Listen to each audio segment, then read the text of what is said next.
Want to get your business in front of real sports fans? The Fade Route with D and Z reaches over 1,000 listeners every month. We drop fresh episodes every week and stay active on social media so your brand doesn't just get heard, it stays top of mind. Ooh. Local, loyal, and ready to spend.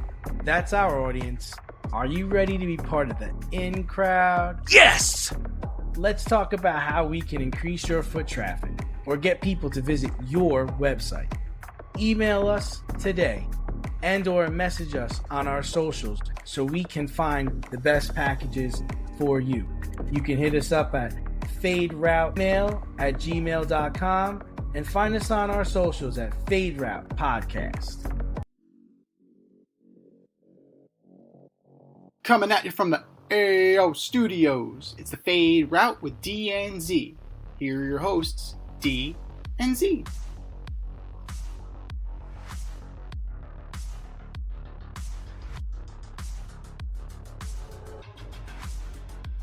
Powered by Riverside FM.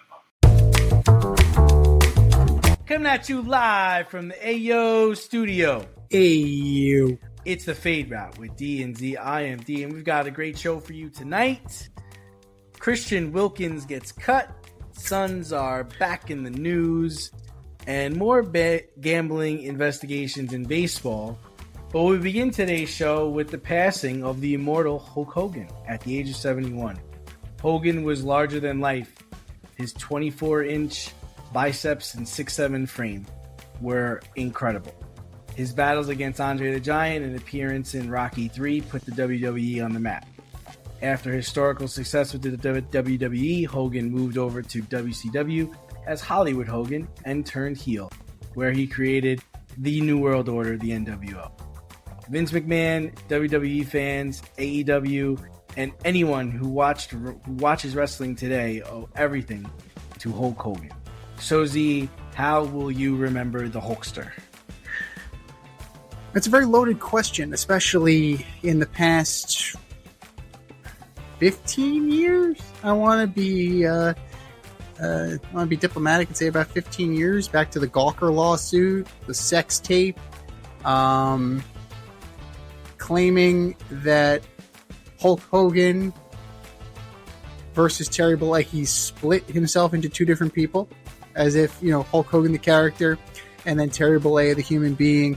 Nice job by the legal team there. There you go. It's just on video saying the N-word, saying that he was a racist, and that we are all racist to some degree. Backing political affiliations, Real American Beer, Real American Freestyle, which never got off the ground because of his passing. I think Kurt Angle is now jumping in on that and partnering with Eric Bischoff for the Real American Freestyle venture. As much as he attempted to sully his legacy, and there were many opportunities and many attempts to sully his legacy with his many lies, from something as innocuous as he was going to be in Metallica as the bassist, something as silly as that, to where James Hetfield and Lars Ulrich had to come out and say, we never met Hulk Hogan. So, that's not going to happen. To the George Foreman grill, which apparently he didn't get that because he went to pick up his kids from school. And he was too late. They left a voicemail on his answering machine. They passed on him because George Foreman picked up the phone. So, many lies, outright lies, stretching of the truths. Very complicated man. But with all that comes the performer side of him. Slamming the 600, 700, 800 pound Andre the Giant, depending on what day you asked Hogan. It registered on the Richter scale of the Pontiac Silverdome. And WrestleMania 3 was giant. He was a huge part of the rock and wrestling revolution, the resurgence in the mid-90s, And he also helped to kill WCW. WCW died because of guys like Hogan, guys like Luger, guys like Flair, older guys who didn't really want to give up their spots and just hemorrhaging bucks because of that. And like that was a very telling time, because it led to some dark times in wrestling. But I want to remember him as the entertainer. I don't want to remember him as the guy who said the character of Hulk Hogan had a 10-inch penis, but the real man Terry Bollea said no. Like, no, that's not the case. The Gawker lawsuit, if you read the Gawker lawsuit, it is, and the deposition, it's crazy. It's absolutely nuts. Like, it's like Bill Clinton trying to define what is. It's like Hulk Hogan defining who Hulk Hogan is, and where he ends and where Terry Bollea begins, and characteristics of Hulk Hogan, but not characteristics of Terry Bollea. It's batshit crazy. And then I didn't even mention the reality show. I didn't even mention Hogan Knows Best with Nick and Brooke, and the weird sexualization of their relationship. And, it was creepy. The creepy relationship between Hulk Hogan and Brooke. It was odd. Very, very odd, very complicated. Complicated would be the best way I could describe Hulk Hogan. But I would like to remember... I would just like to remember all of the joy of watching him perform. But unfortunately for me, he did way too much. And there was way, way too much for me to just kind of compartmentalize that. But rest in peace, Hulkster. And that's like very, very, very mixed emotions. We'll be polite and say mixed emotions. Yeah, I mean, for me, I just remember the good things. He's the reason why I started watching wrestling. Him slamming Andre the Giant at WrestleMania was huge. I remember him going up against Ultimate Warrior, which was a big deal at the time. And WrestleMania 6. And Warrior got up from the leg drop and then did the Willicrit. That was amazing. Then the one that really got me into wrestling was when Yokozuna went up against Bret Hart, threw the salt in his eyes. Hart loses the title. On his way back to the dressing room, Hogan comes out. Hogan goes in the ring, slams Yokozuna, pins him, and wins the title. I mean, that was just that. I believe that happened at Caesar's Palace in Vegas, which was incredible. The Mega Powers. And then also, like you mentioned, him going to WCW and turning heel was huge. I mean, I bought the action figure, Hollywood Hogan, that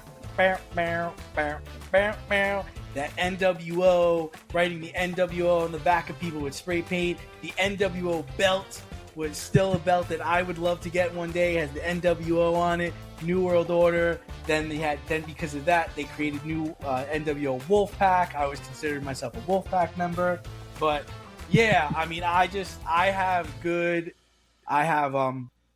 all good memories of Hogan. I actually got to see him at in Connecticut in Bridgeport. Oh wow! At a SmackDown. I was in the third row. He came out and did a whole thing with the mic, and it was just a larger than life figure standing there. And then the best memory of all was his daughter Brooke sang the national anthem at a Monday night football game in 2004. I got to be in the green room with him, Hogan, and the Mouth of the South, with him, Brooke, and Nick, and Mouth of the South. And then, we were trying to, be professional because, I was a flag guy at the time, and, just staying over in the corner. And, you can't help it. He's there. You see him. It's Hogan. It's like, holy shit. He's right in the room with us. This is, incredible. And then somebody taps me on my shoulder. I'm like, who? And it was the Mouth of the South, and he starts just talking to me, and I'm like, can't believe the Mouth of the South's talking to me. Like, he came up to me, he's talking to me. Can't you believe the Jets are going to play today, baby? Ha! And then he was talking about his son. His son was working for Tampa at the time. He was asking about what I do, how much I like it, all asking me questions about me. Meanwhile, Hogan's in the corner. He's in my face. I'm like, this is crazy. Is this really happening right now? And then as we're out, we said, good luck, Brooke. Good luck on the anthem. And Hogan said, thanks, brother. And that's it, man. Thanks, brother, man. It's like, damn, man. So I have nothing but good memories of him, despite, who he might have been really, or, what he might have done to other people. But him turning on Macho Man and that whole situation, it was just nothing but good memories. But yes, rest in peace, Hulkster. Thanks for the memories. And the show must go on. But we got to talk about, and we're going to have a lot about fan interaction today. So there's going to be a lot of discussion today about what is and is not appropriate reaction. So for those of you that were like pissing on his grave on social media, like, what is wrong with you? What is wrong with you? Yeah, I mean, I think you got to remember, you guys be positive about it. It's like his life could not have been easy. The size of the man he was, and what his life demanded every day, and what wrestling did to him, what he did to wrestling did to his family. I mean, most of the man's friends were long gone. He watched a lot of his friends die from overdose and from drugs and from the road. It couldn't have been an easy life, and I am no way defending him in any of his actions. I'm just trying to say, have some respect for a man right after he died. 100%. And people need to remember that while he's estranged from Brooke, right, while he's divorced from Linda, and I don't know what his relationship was with Nick at the time of his passing, he still had a family, right? Like, he's still a human being. He still deserves that. So, I mean, Jimmy Hart is left behind. Brian Knobbs is left behind. Brutus Beefcake left behind. Bubba the Love Sponge. You have people that loved the man, right? They loved Terry Bollea. Regardless of what you think of him and what you think of his actions, there are his fans who were devoted to him, who loved him. And, that has to be taken into account. You're entitled to your opinion. You are 100% entitled to your opinion. They are 100% allowed to grieve the loss of a father, the loss of a friend, the loss of a business partner. They're allowed to grieve without you peeing on their grave, on the Hulkster's grave. Yeah, exactly. But we move on. So we are about 24 hours away from the Major League Baseball deadline, and several teams are active. We had the Mets go and get Hensley today, which is a huge move for them. There are reports that they're not done. We see the Braves going to getting relief pitchers. God knows why. We saw, I believe, somebody went and got the closer. Oh, the Phillies went and got the closer on, I believe, the Twins. So there's a lot going on. So Z, what are you waiting to see in the next 24 hours? So Brian Hayes got acquired by the Reds. That's a pretty big move for them.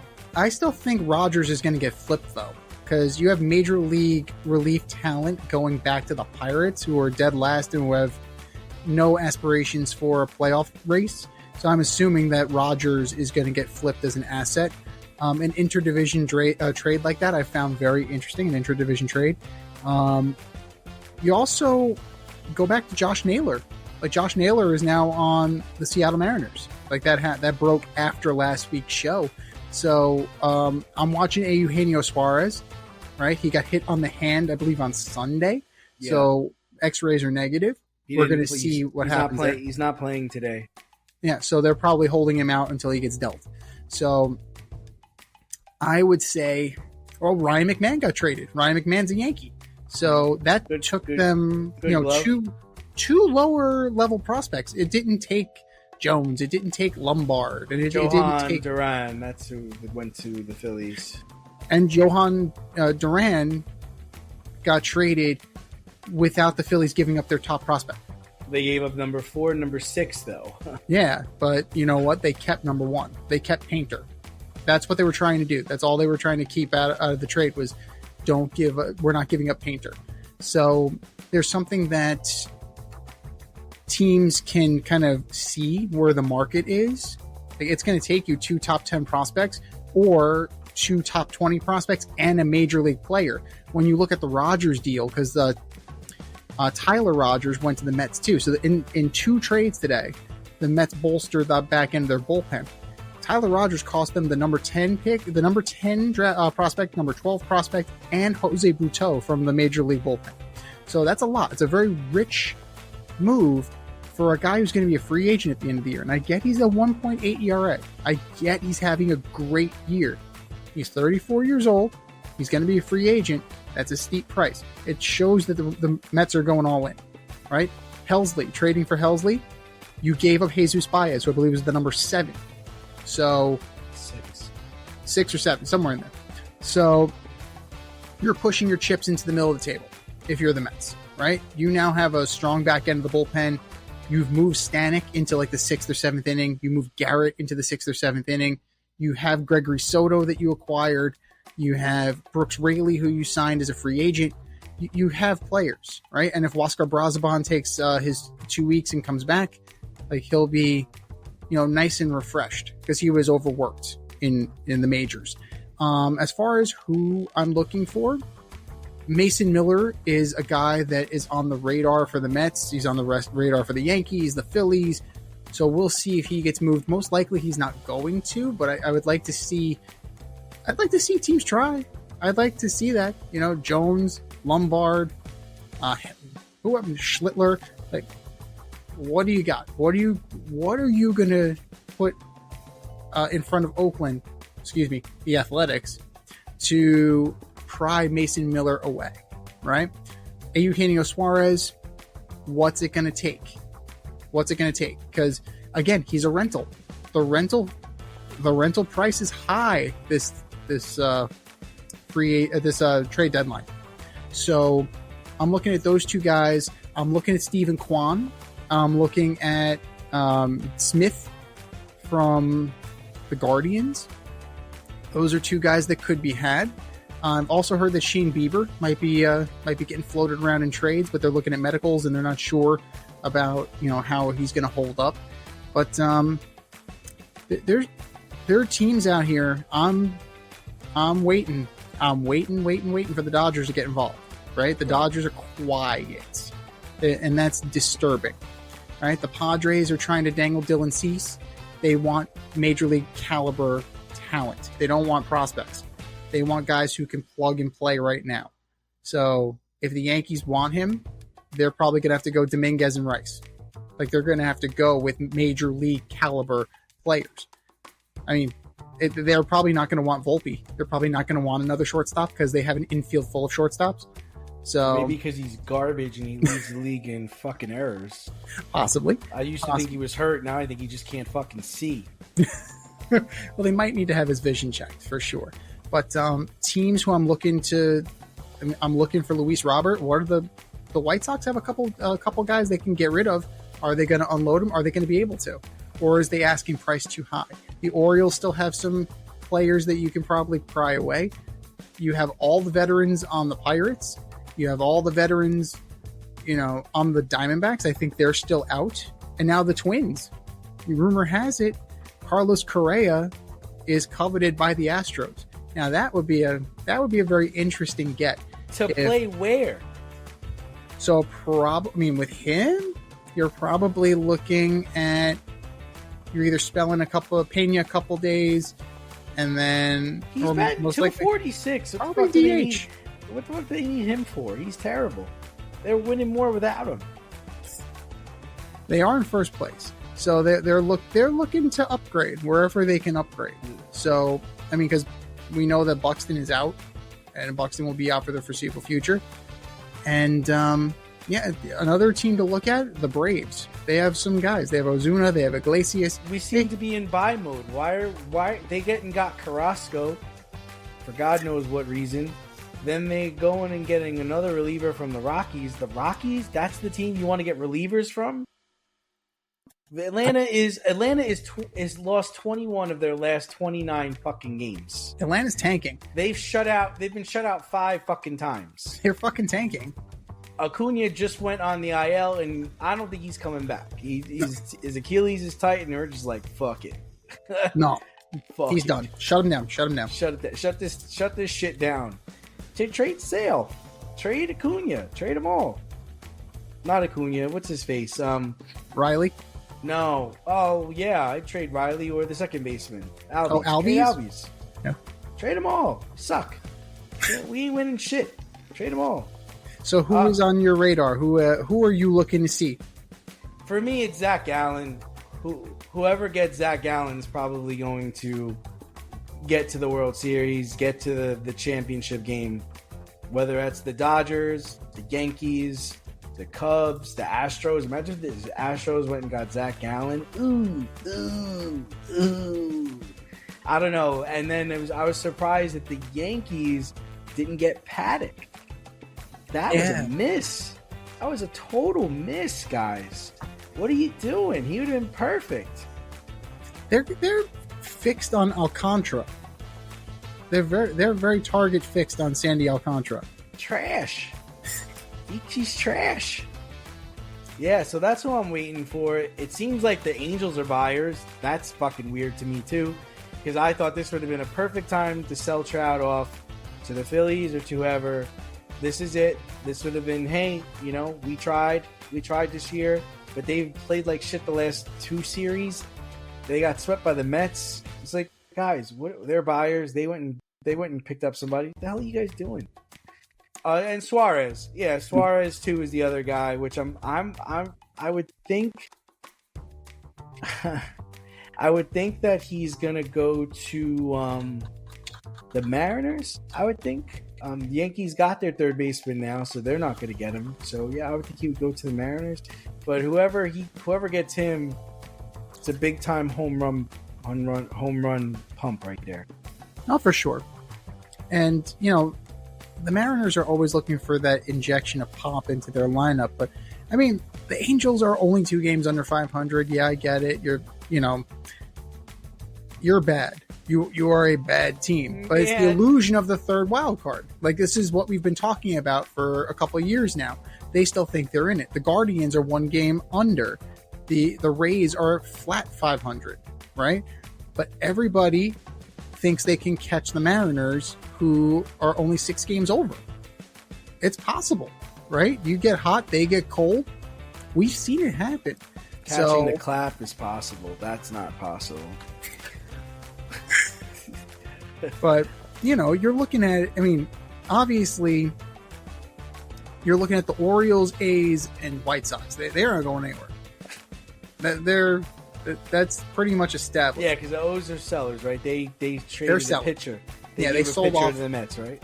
Yeah, they sold off Soto to the Mets. They sold Dominguez to the Blue Jays in between games of a doubleheader against the Blue Jays. That's fun. So, good stuff.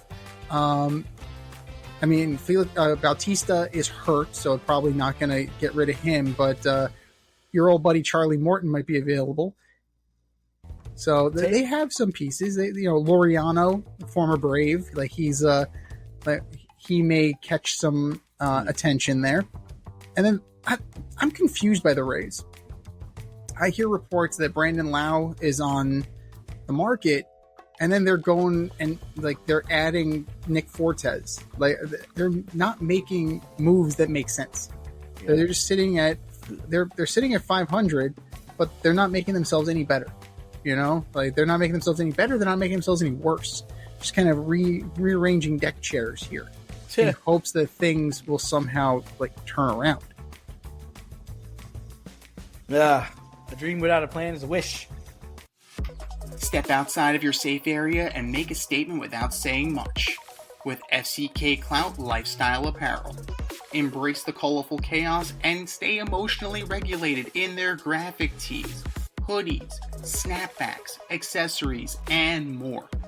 Go to fckclout.com today and check out current season and past season merchandise for men and women.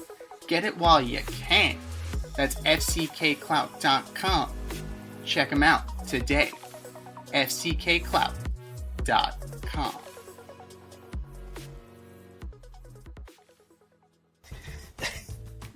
Well, speaking of wishes, Yeah. I'm sure Emmanuel Clase wishes that he threw more competitive pitches to start the ninth inning in most of his appearances this year. Emmanuel Clase of the Guardians is suspended amid a gambling investigation after video came out regarding his wasted pitch percentage in his outings. That now makes 2 Cleveland Guardians on suspension for alleged gambling as he joins Luis Ortiz. So how many more players will join them before it's all said and done? And how does Major League Baseball fix this? I mean, it's a joke. It's a joke.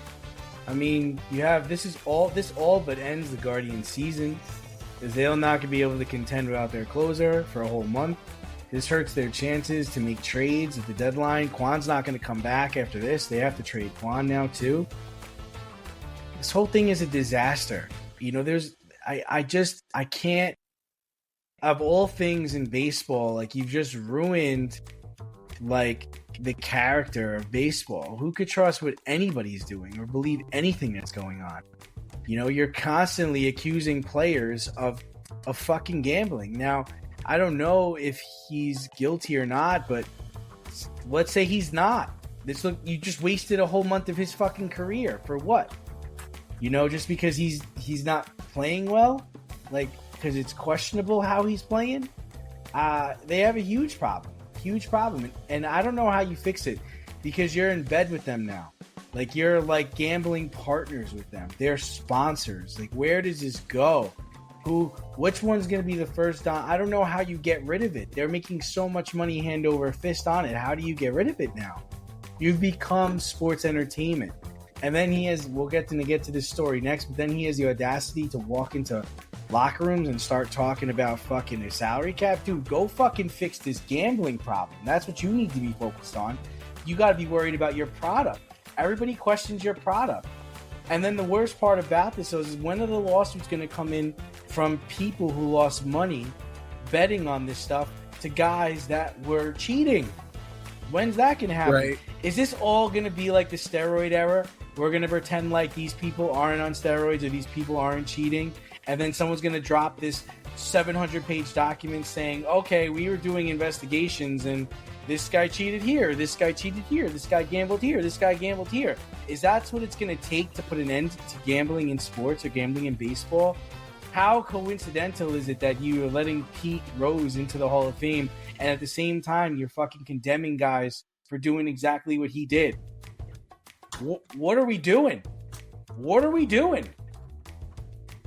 Hypocrisy is not lost on many people. The Ortiz investigation is weird. It's weirder than Clase. Let's just put it this way, Z. I'm a person that gambles on sports. I'm having a tough time getting myself to gamble on baseball because of this. Because of the uncertainty of it all. Because I'm like, wait a minute, this is loaded. This is a loaded gun. This isn't... These guys, something's not right here, you know?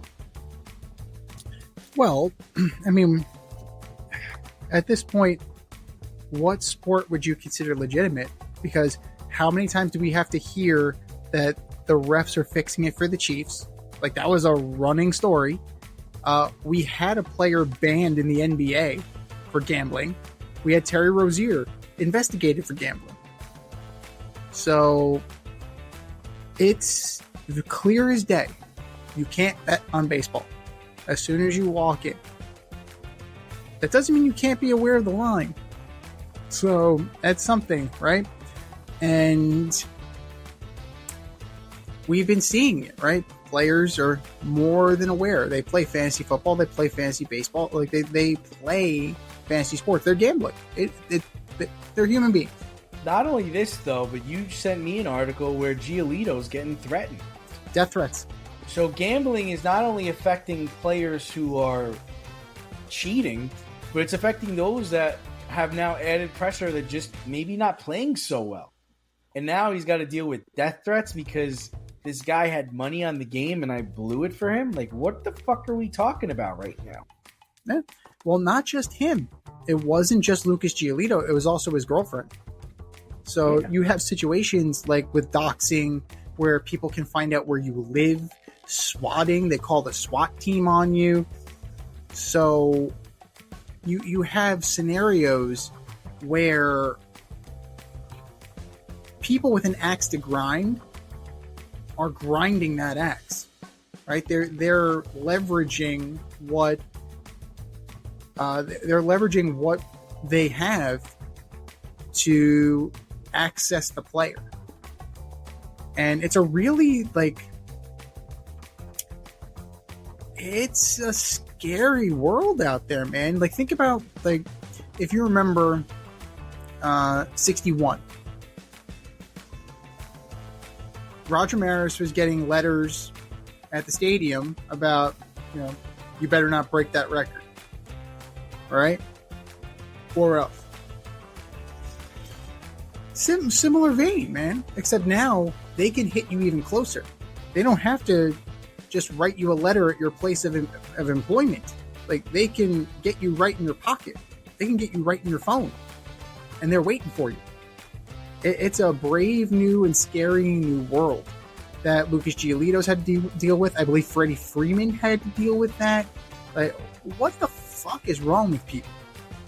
What is wrong with you?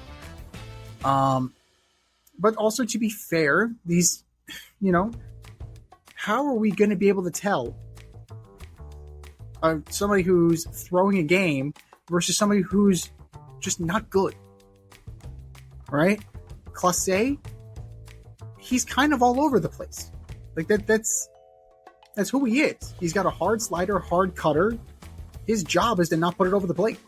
Like, his stuff is designed to not go over the plate. So, I don't understand. I don't know how you prove it. That's the thing. How do you prove that this was intentional? Like, the Luis Ortiz investigation is off of 2 pitches. 2! That were spiked in the dirt. How do you prove this? That is going to be a very arduous task. But MLB, they're not going to like this, but the only way to extricate themselves from this is to ban gambling. Like, they have to undo the partnerships. They have to undo all this. But here's the thing. There's a reason why it wasn't around for 100 years of fucking baseball. Bingo. 1919 Black Sox anyone. Hello. The only difference here is that these guys get paid a hell of a lot more than the Black Sox were getting. And old Kami Comiskey was holding them over a barrel. I'm watching the Dodgers playing the Reds right now, and the scoreboard is sponsored by FanDuel. That's all you need to know. Right? In your pregame show. Guys, you can't gamble. Right. Well, okay. Rob Manfred has not been dealing with the gambling issue. He decided to talk to the Phillies about a potential salary cap in 2 years, which sparked Bryce Harper to confront the commissioner in a fiery exchange. Harper seemed to be content with not playing 162 games in protest of a salary cap if that was to be established for the 2027 season. So, which will happen first? A salary cap, a lockout, or Rob Manfred getting knocked out? I believe the exact words from Bryce Harper were, if you're going to talk about that, you might as well get the fuck out of here. I believe was as close to a direct quote as I can give you. What's going to happen first? There are so many more issues to be dealing with. Yep. Dude, get rid of the ghost runner on second base in extra innings. Like, get rid of this shit. How about we get balls and strikes right? I saw a game last night where the guy threw it right down the middle of the plate. I'm watching the game. I see the box. It's down the middle of the plate. Guy calls it a ball. Fuck, man. It's wrong. How about we get shit right? Padres Mets, dude. Look at the freaking strike zone in Padres Mets. You're telling me a little ABS action? That's fixed. And he doesn't have a vendetta against the team for the rest of the game. Because it wasn't just Soto, it was Nimmo, it was multiple guys because this guy can't do his job right. And we're worried about a salary cap in 2 years. I think we're wrong about, I applaud Bryce Harper, even though a lot of people are giving him shit for it. But I think there are other things that everyone, when the commissioner comes to town, take issue with everything else that's wrong with the damn league. Ask him when he's resigning. Ask him when he's retiring. His job as the commissioner of baseball, just like Roger Goodell as the commissioner of football, he works for the owners. That is his job. His job is to keep money in their pocket. So, how is that going to work? In this case, it's going to be a lockout. It's going to be a lockout. Be prepared. Dude, ice up your knees. I'm already icing up my elbow. I will scab. I'll scab for that season. Because I'll be a major leaguer, baby. Can baseball survive another lockout? Can they afford to lose a season? Because the 1994 season set them back, and the only reason why it got entertaining again... Steroids. Yeah. I think if they get locked out again, it's going to take even longer to get back. I agree. Not only is it going to take longer to get back, there are going to be some markets that you ain't never getting back. Really? Yeah, I think so. You lost Montreal. You got lucky. You only lost one market coming out of 94, right? And think about the 94 season. Think all the way back. It would have been, with good reason to think, Expos, Yankees in the World Series. You go from, we have the potential to be a world championship team, to now we're like playing half of our season in Puerto Rico. We're playing half of our season in DC. We're playing like 20 games in Montreal. Like, we went from this like powerful franchise to now like we're barely hanging on. I think the problem baseball will have if there is another lockout and they do lose the entire season is you're not going to be able to catch up. You're going to have to set ticket prices so high that people aren't going to pay it. I think that's the problem that you're going to come up with, right? Because your $80 ticket will now be a $100 ticket. Your $100 ticket will be a $120 ticket. That's in the large markets like New York, Chicago, and LA, Florida, not Florida, but in Miami's a large market. In the smaller markets, I don't know what happens. I don't know what happens to the Kansas City Royals. I don't know. There's not a whole lot else going on then. So I don't know if they really lose that. You know, you're going to lose Tampa Bay. You might lose Kansas City. You're going to lose the A's, wherever the fuck their market is. Right. Yeah, you definitely lose the A's. Like, what are you going to do there? Yeah, so you're going to lose some markets. You're not going to recover. Does the Vegas franchise not happen then? I think John Fisher is going to want to pocket that revenue. I think he's going to want to, unless they. That's another thing. You're going to force John Fisher to sell the team. That's another thing you might want to invest in. You might want to look at if you're Rob Manfred. But I think both sides need to come together. They need to start thinking about the NHL lockout. I think it was 04-05. Or no, 03-04. 03-04. You lost a season, but NHL popularity, it hit the ground running. Why? Because they priced tickets low. Now, I know what you're saying. You want to maximize your profits. You want to get all that back. What I'm saying here is you want to make that back in volume. If I have a $20 ticket, my fucking stadium's been packed every night. Like, and if I put good, and this is where it gets tricky. And this is where I think you're going to have to see a salary floor and a salary cap. Because you got a team like the Pittsburgh Pirates, and we talked about that last week, right? We talked about their inability to keep players. And we just saw that today. They traded Brian Hayes. Right? We talked specifically about Paul Skeens. That's another team that you may lose, right? Because they've been so bad for so long. But if you're like $10, $20 tickets and you're able to put a competitive product on the field, you're going to get people to come to the ballpark. You're absolutely going to get people to come to the ballpark. With a few cosmetic tweaks, you keep the pitch clock. Pitch clock seems to be working. You put in ABS. The ABS appears to work. Oh, that's 100%. Umps will be gone. Yeah. So you put those two things in. You get rid of the ghost runner. If you want to put the swing off, I'll even bend and say put the swing off in after 12 innings. They're going to put the swing off in too.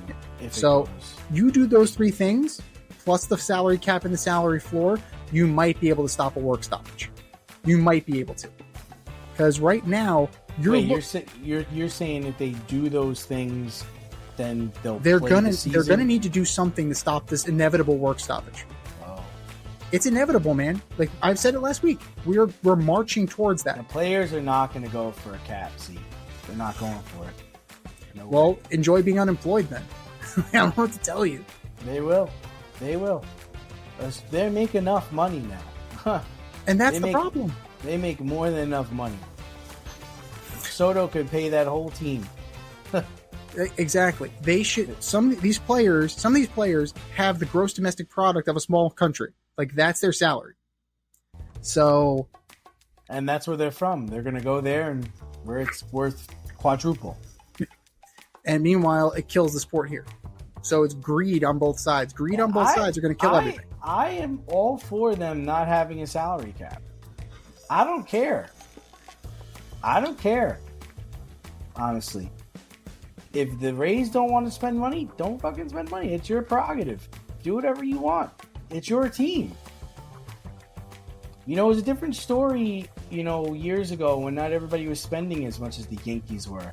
That's when we did need a salary cap. You don't need a salary cap now. Everybody's spending. You got it. It's up to you if you want to spend it or not.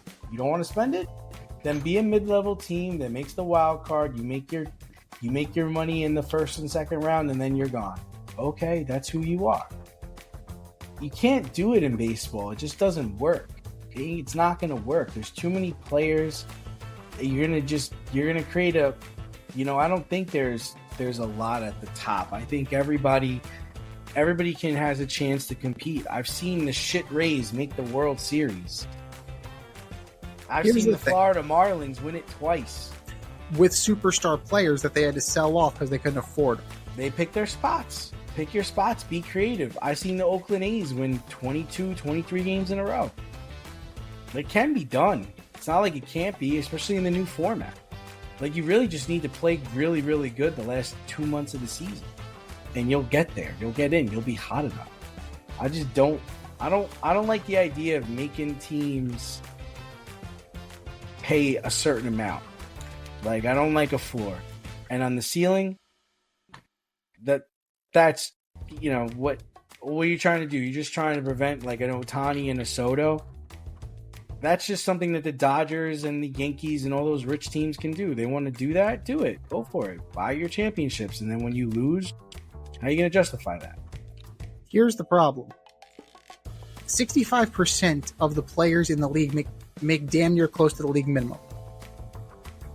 65%. So you don't think that those guys are going to get pissed off about they're not getting theirs because you got like a guy like Bryce Harper who's now an undervalued talent because of a guy like Juan Soto, a guy like Manny Machado and a guy like Shohei Ohtani? I don't know what to tell you. It's two separate leagues. Go play in Japan. Go play in the DR. I don't know what to tell you. This is Major League Baseball. This is what it is, man. I don't know what to tell you. Is your hair thinning or is your hairline receding? Scalp micropigmentation will fill in the areas where your hair is missing by creating a short buzz cut look. Micropigmentation is a non-invasive procedure that will create the illusion of hair follicles for 7 to 10 years. For people with alopecia, this could be a permanent fix. For people with scars on their scalp, this is a great way to camouflage a scar. Don't lose confidence or feel like you need to wear a hat wherever you go. Marquez Studio is located in the Bronx and is open for all your scalp micropigmentation needs. Consultations are free and appointments can be made any day of the week. Get your hairline back with scalp micropigmentation. The techs at Marquez Studio have over 30 years of haircutting experience and can assist you with all of your questions. Call to schedule a consultation today, 646-221-8728. You can also visit them on Instagram at Bronx Marquez to see their gallery and view all their satisfied customers. Again, that is Marquez Studio, located in the Bronx, New York, 646-221-8728.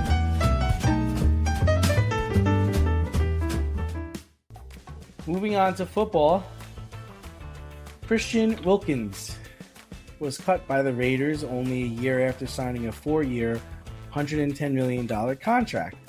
that contained $84 million in guarantees. There were some disagreements about whether Wilkins needed a second surgery or not on his foot. Wilkins apparently kissed the forehead of a teammate, which prompted an HR complaint and later led to his dismissal. So is this business as usual for the NFL, or is something else going on here? He has been recovering from a Jones fracture. So if he was not rehabbing to their satisfaction, I think they have a grievance. They have a right to come after some of the money. I don't know necessarily if they can just outright terminate him. I don't know if that. I mean, because there's going to be a counter grievance filed by the NFLPA, right? Because they're going to want some compensation for that. Since it was happening, the rehab was happening on their watch, the Raiders can dictate terms, right? It's not like he was going to an outside rehab source. But the stuff about him kissing guys on the forehead, and there was like a kissing booth, as I think Max Crosby called it, a kissing booth to get into the shower. Like, it was, it's bizarre. It's absolutely bizarre behavior, but the NFL and sports in general has always had weird guys. There's always been those weird, eccentric players, and this is just something that happens. Is it right? No. Is it worthy of an HR complaint? Sure. Absolutely. That might have been the straw that broke the camel's back, was the HR complaint. But it sounds like you got a lot going on there. Some of it football related, some of it personal, whereas teammates are complaining about him. And ultimately, I think it was a little buyer's remorse on the Raiders' part. It sounds like there's a little buyer's remorse, because it's not like he was the most productive in the world. So I think they only played like 4 games. Yeah. So they're trying to take their shot. They're trying to figure out how to get out from under it. And, they're going to suffer because free agents are going to think twice about going there. Christian Wilkins is going to suffer in the court of public opinion because of the HR complaint. Like, he's going to have to win the trust of the next team he goes to. He's going to have to win the trust of the locker room, kind of thing. And all in all, I think both sides end up looking pretty bad here. Yeah, I mean, I think there's a lot more to this story. He has a history of doing weird things. I think he played for the Dolphins during the Hard Knocks season, and he said a lot of weird stuff. And, some football players are a little eccentric. They're a little out there, a little weird. I can see things getting a little dicey when the trainers are saying, dude, you need a second foot surgery. And he's like, nah, I'm good. I'm just going to rehab it. It's just like, well, you don't really get to make that decision, man. So if that's the route you want to go, then we're going to take this to court. Like, that's basically, I feel like, how it was rolling out. Yeah. Like, I think they wanted him to have a second surgery, and he, well, understandably so, wanted to try to play and show he could do it. And they're like, that's not how this works. You are under contract. We're the doctor. We're telling you that you can't rehab this thing. We got to get the surgery done so that you can come back, in a certain amount of time. As far as, kissing the full player's forehead, we're in a different time. Some people take offense to things like that. I'm sure he meant nothing by it. But, you have to respect boundaries. You have to respect people, the way people feel. And kudos to the player who went and reported to HR, because that is an HR complaint. That's totally plausible. When we're not on the football field, you cannot be touching me in any kind of way like that and be affectionate. You don't have the right to do that, man. And if you were disrespecting somebody like that, there's no room for it in any sport. Or even on the football field, because they actually have a video of him reaching into the dog pile and grabbing Josh Allen inappropriately in a Dolphins-Bills scenario. Yeah, so that's what I'm saying. He's just got a history of being a little eccentric, being a little weird. It doesn't make it's okay. like I think one of the players came out, and when they asked him about it, he's like, man, I just hope he gets the help he needs. I hope everybody, gets the help they need. And if you are feeling like you need to talk to somebody, go say something. So clearly, people were all kind of not liking the vibes he was putting out there, not liking the way he was acting. And, for that reason, you've got to go. You've got to go. And then the Raiders are doing what they got to do from a professional standpoint to get their money back. They're not going to try. They're not going to try to pay you for shit you ain't doing. And it's understandable. Also the same way, like if the player feels that he's being unjustly terminated from his position, like they're going to file a grievance. They're going to take this thing to court. They're going to take this thing all the way to Roger Goodell, if not to a civil court. So this is going to be messy. It's not going to be very clean. That is for sure. Which is fine. I mean, everybody gets their day in court. He's going to get to say his piece. They're going to say their piece. I'm sure they'll agree upon like a dollar figure that, everyone's okay with walking away from, and then he can move on. And then hopefully he can just understand what he did was wrong and be better moving forward. And the Raiders can be better without him. But, you can't, it's just like you said, we're in a different time now. You might have not thought what you were doing was so bad, but you did it to the wrong person, or you did it to a person that did not see it that way. And you have to respect all people's feelings.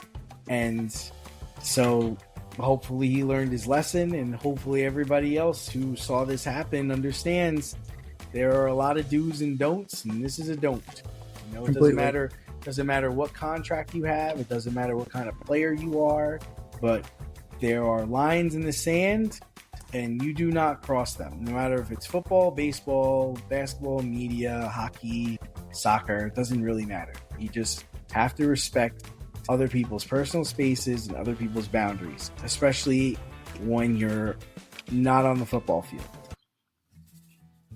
For all you grill masters, green thumbers, DIY aficionados, and home repair heroes in the Richmond, Virginia area, if you're looking for personal service quality products and a convenient shopping experience, then look no farther than Thacker Ace Hardware in Colonial Heights.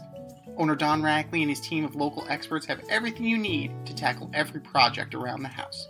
I'm talking Benjamin Moore paint, Milwaukee and Craftsman power tools, plumbing, electric, hardware, the works. For you green thumbers, their nursery department is top notch, and I wouldn't be me if I didn't mention the grills. They have Weber, Blackstone, Big Green Egg, Traeger. I want one of everything. Give them a call today at 804-766-4223 and see how they can assist you. Or swing by 27 Dunlop Village in Colonial Heights.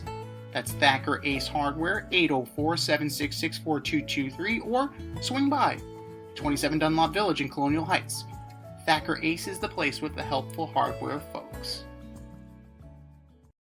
Staying in the legal realm, we'll move over to basketball. The Phoenix Suns are back in the news again. All for the wrong reasons. Gene Traylor, a Suns employee, is suing the organization for retaliation. Was fired this week. Just for the record, this brings the number of civil suits against the Suns/Mercury organization to 5. So is it time for Mr. Silver to step in here? Certainly sounds like retaliation, doesn't it? Yeah. Sounds like retaliation. Yeah, certainly they thought does. They were going to get away with it. Yeah, so this is the 5th time that Matt Ishbia has had to deal with this. And that's 5 too many. That is 5 too many. Cultures of intimidation, cultures of retaliation against, whistleblowers and people who just disagree with how you're running things. That's all in a 10-month span. Yeah. So, and this was supposed to be like the breath of fresh air from Robert Sarver. Like he was supposed to be the guy that replaced Robert Sarver, and it was supposed to usher in a new era in Phoenix. But it sounds like second verse same as the first. But you're looking at even interim head coach Nikki Blue from the Phoenix Mercury. She filed a lawsuit saying that there was racial discrimination, gender discrimination, retaliation, intimidation. Like, in a corporate scenario, in a corporate environment, you cannot run it as anything other than above board, right? You have to mind your P's and Q's at all time. You have to behave and conduct yourself and conduct business in a way that is beyond reproach. I just want to read a couple excerpts here. It says, in this lawsuit, Traylor said one of his primary roles was to identify safety, financial, and reputational risk for the Suns. In 2023, Traylor submitted the presentation for management, which was previously reviewed by ESPN, that outlined specific incidents of concern. Traylor alleged the presentation led Suns management to retaliate against him, including having him demoted nearly a year later. He also alleged the team discouraged him from taking protective leave after he was diagnosed with cancer. What the fuck? Meanwhile, when they did field tests, two plainclothes police officers were able to enter the arena with knives, and then on a separate occasion, 2 officers were able to bring a knife and were able to get 2 handguns into the arena. So his presentation was showing the risks and concerns, and those things actually did happen. Blew right by, or by the people at the top. So he was punished for it. Yeah, absolutely. So when it comes to stuff like this, the commissioner should step in. But this is Adam Silver we're talking about here. This isn't just any commissioner now, is it? Right? This is the guy that banned Donald Sterling for life, right? Mr. Joe Hardass. That was like one of the first things he did as commissioner before he became a puppet for the players. He needs to tap into the original, the OG Adam Silver. And it's like, dude, you gotta get the fuck out of here. Like, that's 5 people, men's league, women's league, and you're creating an unsafe environment for your customers, our fans, with this cavalier attitude and this, like, boiler room retaliation nonsense. If you're going to do this, you can't be an owner. Like, if this is what you allow, if this is what you find acceptable, then you can't be part of our organization. Right? When Donald Sterling made racist comments, they got rid of him. When he was proven to be problematic for the brand, they got rid of him. This is beyond what Ishbia did to the team in terms of roster construction, right? He ran that team into the ground, and now he's building a culture that is toxic. It's time to step in. It's absolutely time to, if at very least, suspend him pending an investigation, pending the settlement or the adjudication of all these lawsuits. But you can't have him in charge. You can't have this going on and continue to go on in less than a calendar year. No way.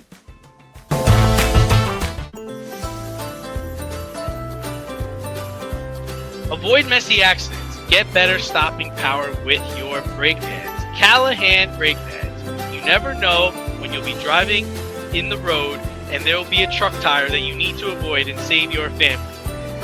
Callahan Auto. We really care about what's under your hood.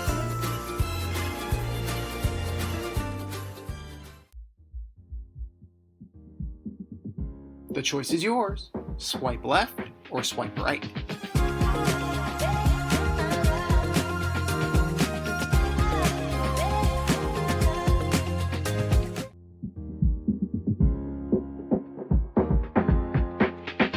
All right, boys and girls, especially my online dating fans, we have a statement, and it's either you swipe left or you swipe right. Swipe left or swipe right, number one. Kenny Pickett being the odd man out by the end of Browns training camp. Man, I'm hearing it's really bad at training camp right now. I'm hearing that none of those guys should be starting. None of them. That's what I'm hearing. So I'm going to swipe left on Kenny Pickett because he's hurt. He's just not getting reps. He can't play. Like, what's going to wind up happening is you're probably going to get Gabriel as the starter. And then, like, in week 6 or 7, you're going to bring in Shador. That's what it's looking like right now. It's really bad in Cleveland. It's a rough situation that you got going on. They have 2 first-round picks next year, too, I think. It should be all right. Oh, my God. I'm swiping left on Kenny Pickett being the odd man out. If he is injured, then he's going to be on IR. Now you're looking at Joe Flacco. Because IR will be, I think, 4 weeks. Yeah. Or 5 weeks. Yeah. So that leaves you with Joe Flacco, Shador Sanders, Dylan Gabriel. Dylan Gabriel has been outperforming Shador Sanders. Joe Flacco is really there for the veteran mentorship and to be the cheaper trade alternative for if and when a veteran QB goes down in training camp, right? Just last week when Justin Fields dislocated his toe, the 2 names that were on the tip of everybody's tongue, Kirk Cousins and Joe Flacco. When they thought he was out for the season, trade for Joe Flacco, trade for Kirk Cousins. Those are going to be the guys, man. And I firmly believe that Joe Flacco will not be a Cleveland Brown to start the season. Someone will come calling. So whether that's the Colts again, because they realize Anthony Richardson is hot garbage and they just want somebody to back up Daniel Jones, or somebody else who wants a veteran mentor. So I think that Kenny Pickett's gonna stay there. Kenny Pickett's gonna be there. Come hell or high water. I don't know how much he's gonna play this year because they're invested in the kid, but you don't trade for Kenny Pickett and then just kind of like let him sit there and die on the vine. But he'll be there. He will be there in some capacity. Swipe left or swipe right. Number 2, the MLS suspending Messi and Jordi Alba 1 game for skipping the All-Star game. Yeah, I'm swiping right. That's fine. That's the rules. And they knew what the rules were and they did it anyway. So that's fine. I don't have any problem with that. I'm swiping right as well. I'm glad that Don Garber grew a set. The issue has been,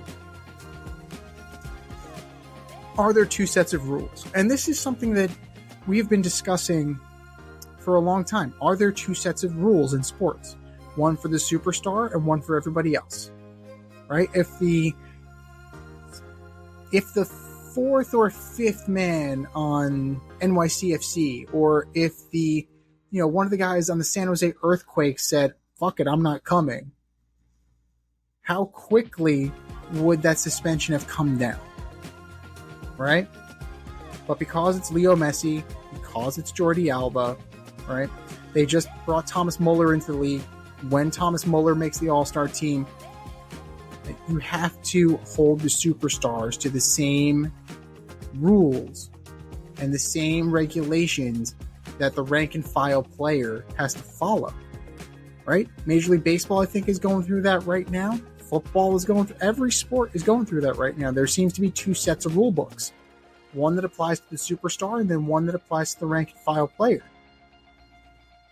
So kudos to Don Garber for taking a stand and saying, no, you're a member of this league. You're abide by our rules. Plain and simple. I don't care who you are. Oh, you're going to leave? okay, bye.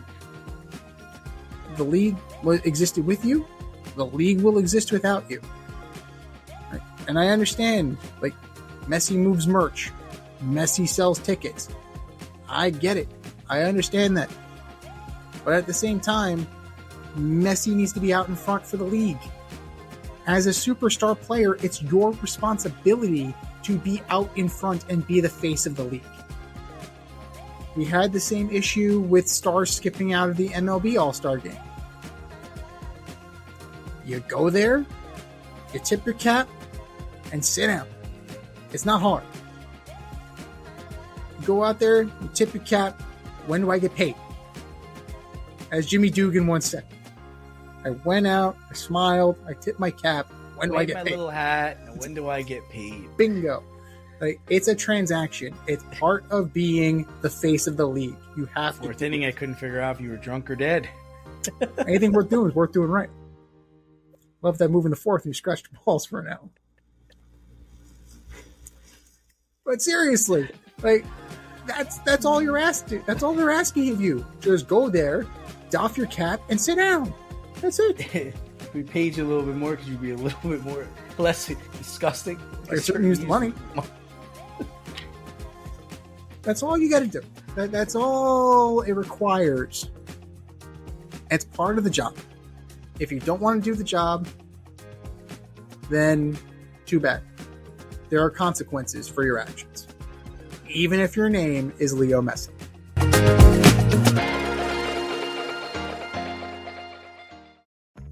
Your favorite podcast has its own merch line now. Go to the Fade Store with DNZ.com today and check out our releases in apparel, accessories, drinkware, and more. Ever wanted an Alleged Superstar t-shirt? We got those. You want some yoga pants? We got those too. And we're not done yet. We have a lot of exciting collaborations and new products on the way. But check out what we have now at the Fade Store with DNZ.com. That's the Fade Store with DNZ.com.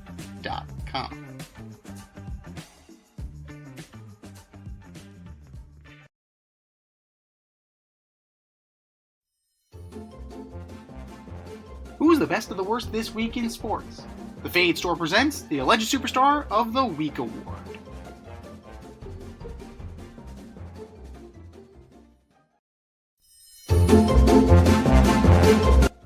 Alright, boys and girls, you know what time it is. It's time for the Alleged Superstar of the Week. You know how it goes. We put up a poll on our X account at FadeRouteDNZ, on our Instagram poll at FadeRoutePodcast, and you vote. And you vote, and you vote, and you vote. And the winner of said vote gets a shout out on this here show and takes home the coveted ass trophy. And do you know who took home the coveted ass trophy last week, D? You don't. That would be one Mr. Anthony Volpe. Oh, he's a stud. That's my guy. An absolute stud. Absolute stud. Would it surprise you if the Yankees got rid of him tomorrow? Yes. The trade deadline's tomorrow? Yes. They they refuse to admit defeat on that absolute terrible prospect of theirs. They brought him up too early. They won't send him down. Right. What are you doing? Just send the kid down. He's batting like 212. But then, like, they'll show. I mean, he'll blast a 452-foot homer, but he's got 14 errors.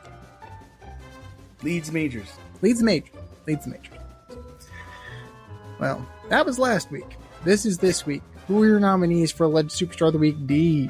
All right, so first up, I've got the Atlanta Braves. Anybody else excited for the Speedway Classic? I know I am. Where the Reds will take on the shit Braves that are fucking 17 games out of first, and they're 2 games away from being 20 games under 500. The Braves have lost 21 of 29, and they've been shut out 5 times. Ronald Acuna will not be playing in this game because he's headed to the IL with an Achilles issue. They're trying to trade Ozuna. They're blowing this shit up.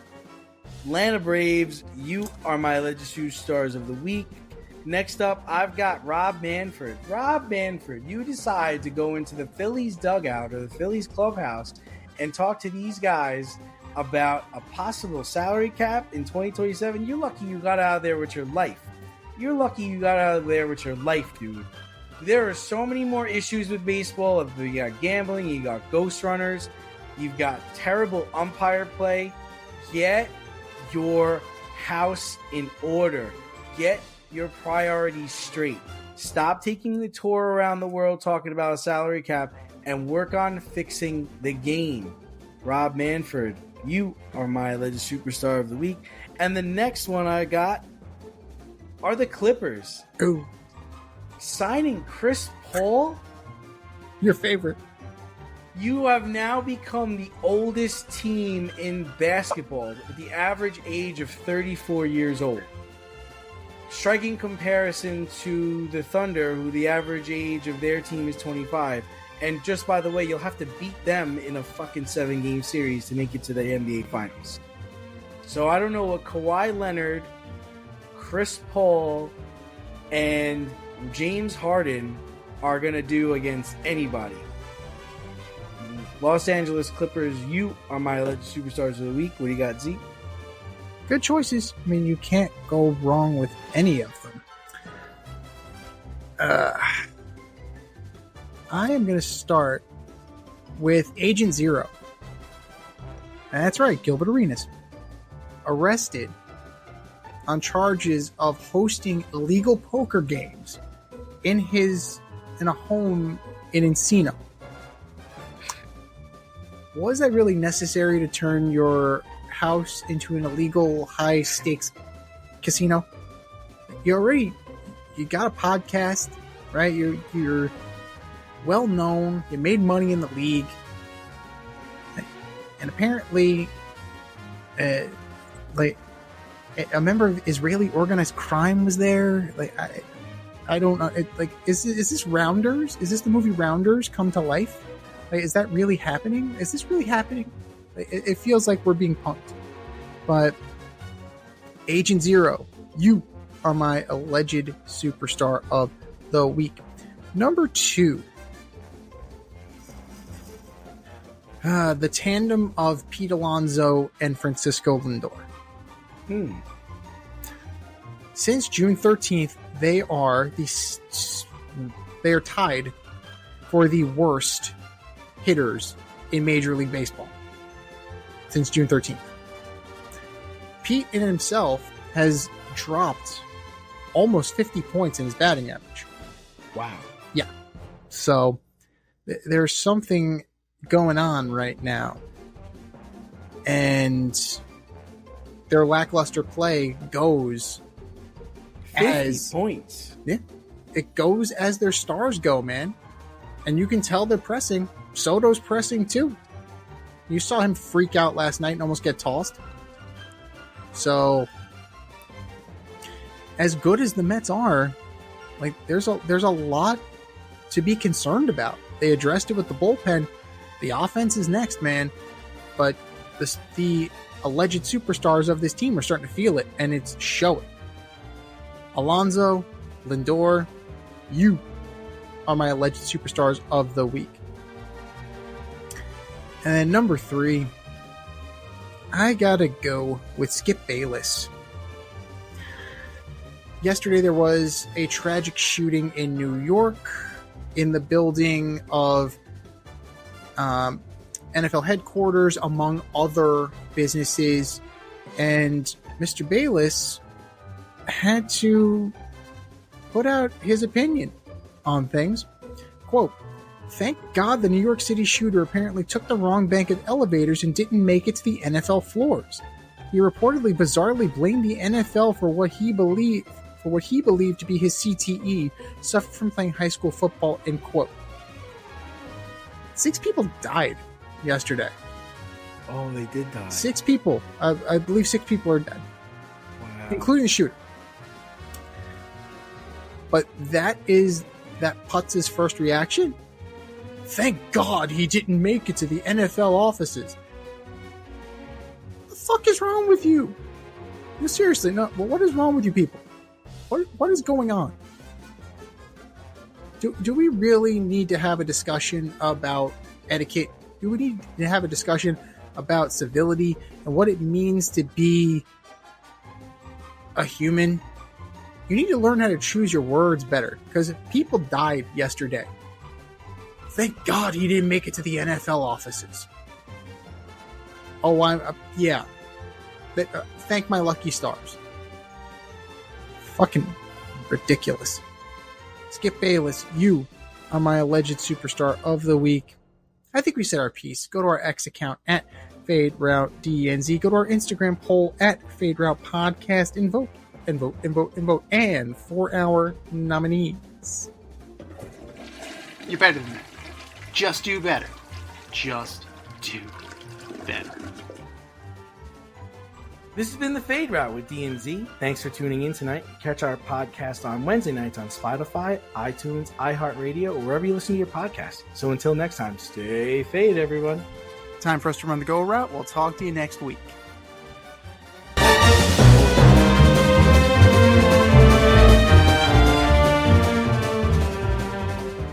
Thanks for listening to this episode of our podcast. If you liked what you heard and you want to hear more, be sure to like and subscribe on your favorite podcast platform. Leave us a review, rate us 5 stars, turn on subscription notifications, and share on social media. Tell your friends and spread the word.